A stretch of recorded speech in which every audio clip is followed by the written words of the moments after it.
Assalamualaikum warahmatullahi wabarakatuh. Perkenalkan, nama saya Nur Fitri Hidayani, kelas 6A Kesmas, jurusan PKIP, Universitas Muhammadiyah Pontianak. Di sini saya akan menjelaskan poin besar dari isi proposal yang telah saya buat. Adapun judul proposalnya yaitu pengaruh media audiovisual tentang penerapan PHBS dalam peningkatan pengetahuan masyarakat terhadap pencegahan diabetes mellitus di Desa Nangakalis.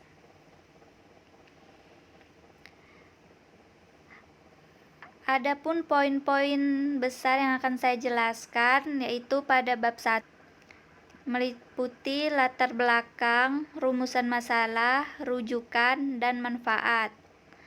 Untuk poin besar di bab 2, tinjauan pustaka seperti landasan teori, kerangka teori. Dan untuk poin besar di bab 3 yaitu kerangka konsep. Antara lain kerangka konsep dan hipotesis penelitian. Dan untuk pembahasan yang terakhir yaitu bab 4, metode penelitian, meliputi jenis penelitian, rancangan penelitian, waktu dan tempat penelitian, populasi dan sampel, sumber data, instrumen penelitian, pengolahan data, dan analisis data. Bab 1, latar belakang. International Diabetes Federation atau IDF tahun 2019 menjelaskan bahwa diabetes mellitus merupakan salah satu penyakit kronis yang paling umum di dunia. Terjadi ketika produksi insulin pada pankreas tidak mencukupi atau pada saat insulin tidak dapat digunakan secara efektif oleh tubuh. Data WHO atau World Health Organization tahun 2018 menyebutkan bahwa 422 juta orang di dunia menderita diabetes mellitus atau terjadi peningkatan 8,5% pada populasi dewasa, dan diperkirakan terdapat 2,2 juta kematian dengan persentase akibat penyakit diabetes mellitus yang terjadi sebelum usia 70 tahun, khususnya di negara-negara dengan status ekonomi rendah dan menengah. Diabetes mellitus diperkirakan akan terus meningkat sekitar 600 juta jiwa pada tahun 2035 menurut Kemenkes RI 2018. Berdasarkan hasil riset kesehatan dasar tahun 2018 menunjukkan bahwa secara nasional prevalensi DM atau diabetes mellitus berdasarkan diagnosa dokter pada rentang usia 55-64 tahun menempati posisi tertinggi sebesar 6,3%. Disusul usia 65-74 tahun sebesar 6,0%. Prevalensi nasional DM berdasarkan hasil pengukuran kadar gula darah pada penduduk umur di atas 15 tahun yang bertempat tinggal di perkotaan adalah 10,6% menurut Riskesdas 2018. Penyakit diabetes mellitus timbul tanpa diketahui oleh penderitanya karena tanda-tanda sangat sulit untuk diketahui mereka, maka sering disebut silent killer menurut Fatimah 2015. Diabetes mellitus berpotensi untuk merusak tubuh secara perlahan-lahan apabila tidak segera ditangani dan dapat menimbulkan komplikasi. Komplikasi kronis yang dialami oleh penderita diabetes meliputi seperti makrovaskuler dan komplikasi mikrovaskuler. menurut Isnaini 2018. Kadar gula yang tidak terkontrol meningkatkan terjadinya arteriosklerosis yang berakibat terjadinya gangguan sirkulasi darah. Hiperglikemia juga berdampak pada kerusakan berbagai sistem tubuh, terutama gangguan pada jantung, penglihatan mata, infeksi kulit, ginjal, dan luka yang susah sembuh.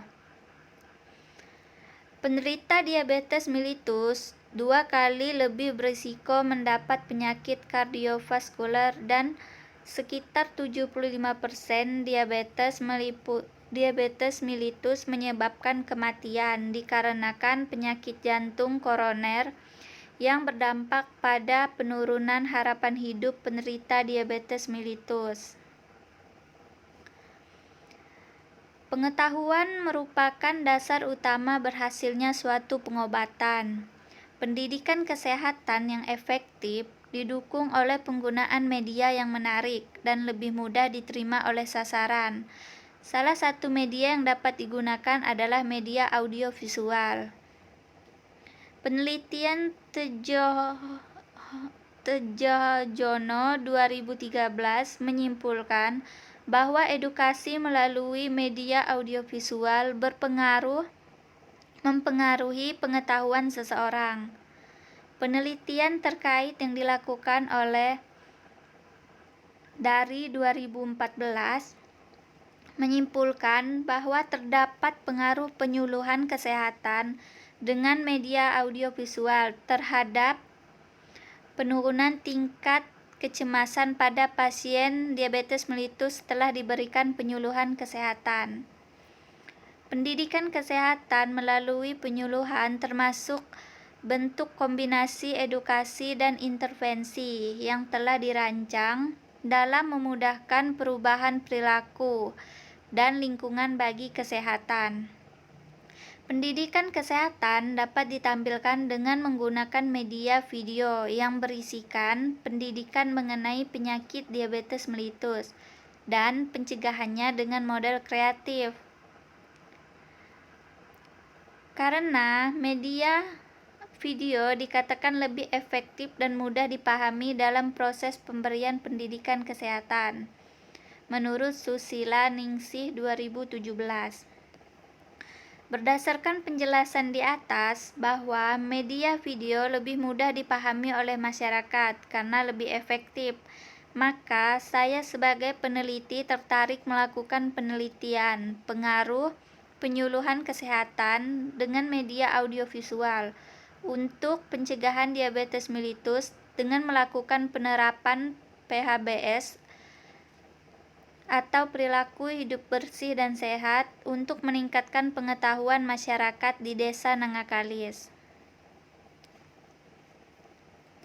Selanjutnya, rumusan masalah. Berdasarkan latar belakang masalah di atas, maka permasalahan yang akan diteliti adalah bagaimana peran media audiovisual dalam mempengaruhi masyarakat melalui penerapan PHBS untuk pencegahan diabetes di Desa Nangakalis. Tujuan penelitian ini yang pertama adalah tujuan umum, untuk memperoleh informasi tentang pengaruh media audiovisual terhadap penerapan PHBS dalam meningkatkan pengetahuan masyarakat terhadap pencegahan diabetes mellitus. Yang kedua yaitu tujuan khusus, untuk mengetahui tentang peran media audiovisual dalam mempengaruhi masyarakat melalui penerapan PHBS untuk pencegahan diabetes di Desa Nangakalis. Yang kedua yaitu untuk mengetahui bentuk dari media audiovisual yang digunakan, untuk mengetahui langkah-langkah yang dilakukan dalam menyampaikan perilaku hidup bersih dan sehat untuk pencegahan diabetes melalui media audiovisual. Selanjutnya, manfaat penelitian. Manfaat bagi peneliti yang pertama sebagai bahan bacaan serta menjadi titik acuan bagi mahasiswa jika ingin melakukan penelitian selanjutnya. Yang kedua, mendapatkan wawasan mengenai pengaruh media audiovisual terhadap penerapan PHBS. Manfaat bagi masyarakat yaitu masyarakat menjadi lebih tahu tentang pencegahan diabetes mellitus melalui edukasi audiovisual dengan penerapan PHBS atau perilaku hidup bersih dan sehat.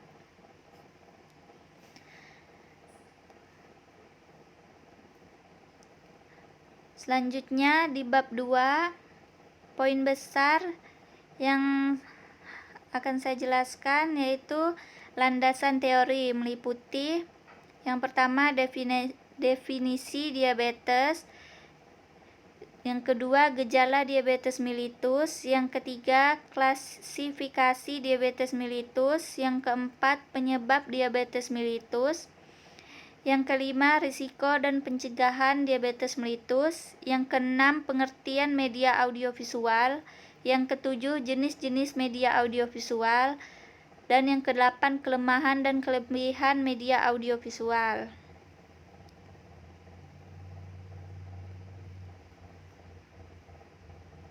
Kerangka teori. Kerangka teori adalah dukungan dasar teori sebagai dasar pemikiran dalam rangka pemecahan masalah yang dihadapi peneliti.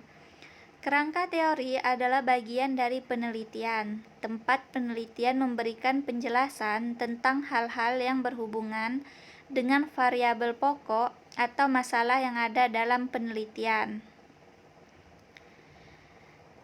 Berikut saya telah membuat kerangka teori yaitu tentang pencegahan diabetes.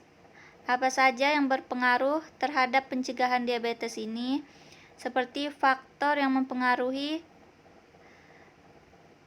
pengetahuan. Yang pertama, faktor internal, yaitu pendidikan, pekerjaan, dan umur. Yang kedua, faktor eksternal, yaitu lingkungan dan sosial budaya. Selanjutnya, faktor yang mempengaruhi sikap. Yang pertama, pengalaman pribadi, pengaruh orang lain, kebudayaan, media massa, lembaga pendidikan dan agama, dan emosional. Selanjutnya, faktor yang mempengaruhi perilaku, yaitu predisposisi faktor, meliputi pendidikan, sosial ekonomi, pemberian informasi, enabling factor, dan reinforcing factor. Yang tujuannya adalah bisa berpengaruh terhadap pencegahan diabetes. Pencegahan diabetes ini meliputi pengaruh media audiovisual tentang penerapan PHBS dalam peningkatan pengetahuan masyarakat.